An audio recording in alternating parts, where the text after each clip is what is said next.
విడిపించగా శివగంగను సాధించగా తన ముచ్చమటలి పాలుగా అభిషేకించెరా. సామ్రాట్టు తాను సామాన్యుడల్లి శ్రామికుడై నిలిచెరా. అంగలము వదలి అందరితో కదిలి అణువణువు అలిసెరా.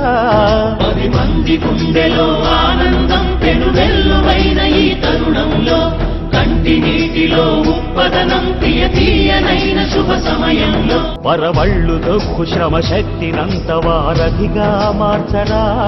మన కలల పంటకి ఆనకట్ట కలకాలం సాక్షిరా.